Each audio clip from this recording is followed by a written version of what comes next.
দর্শক, আমাদের সঙ্গে যুক্ত আছেন এভিয়েশন বিশেষজ্ঞ এবং নিরাপত্তা বিশ্লেষক এয়ার কমোডোর অবসরপ্রাপ্ত ইশফাক ইলাহি চৌধুরী। সরাসরি যুক্ত হচ্ছি তার সাথে। ইশফাক ইলাহি চৌধুরী, বিমান বাহিনীর প্রশিক্ষণ বিমান বিধ্বস্তের কি কারণ থাকতে পারে?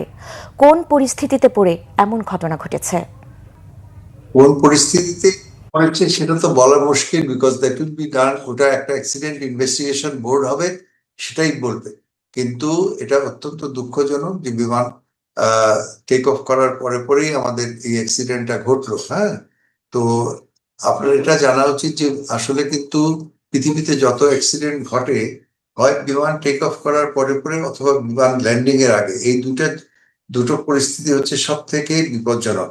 তো আমাদের এই বিমানটি আমাদের টেক অফ করার পরে পরেই ঘটনার যেটা ঘটলো, সেখানে তো আবাসিক এলাকা উত্তরা এবং এই দিয়াবাড়ি অঞ্চল ঘনবসতিপূর্ণ, এবং তারপরে গিয়ে স্কুলে পড়লো।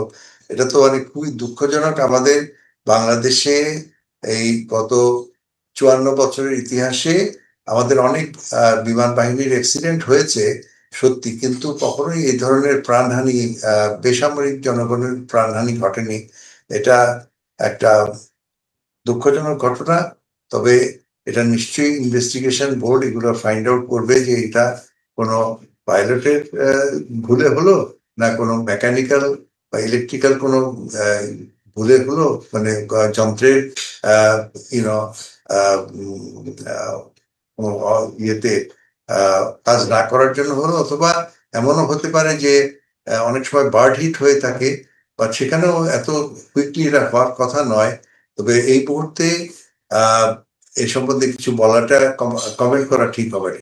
তবে যেটা সব থেকে ইম্পর্টেন্ট, যে আমাদের যে বিমান বন্দর, এটা একটা আন্তর্জাতিক বিমানবন্দর, অথচ এর আশেপাশে এত বেশি ঘনবসতিপূর্ণ এলাকা গড়ে উঠেছে, যেটা যে কোনো সময় একটা অ্যাক্সিডেন্টের জন্য একটা বড় প্রাণ সংহারের ঘটনা ঘটতে পারতো, এবং সেটাই আজকে ঘটেছে।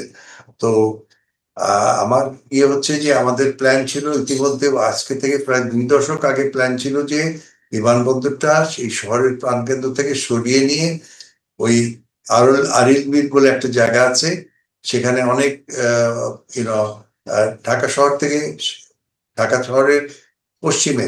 তো সেটা আপনার তো আলটিমেটলি হয়নি। এখন দিনকে দিন এই বিমানবন্দরটা বিজি হয়ে উঠছে, অনেক সিভিল ফ্লাইং তো হচ্ছেই, তার সেই সঙ্গে এয়ারফোর্সের ফ্লাইংও হচ্ছে। এটা ইনহারেন্টলি একটা বিপজ্জনক অবস্থা। আমার মনে হয় এখানে এই অ্যাক্সিডেন্টের পরে আমাদের একটা নতুন ভাবে চিন্তা করতে হবে যে দীর্ঘমেয়াদী আমাদের সত্যি এই বিমানবন্দর এখান সরিয়ে, অথবা বিমান বাহিনীর জন্য একটা আরেকটা মানে সেপারেট একটা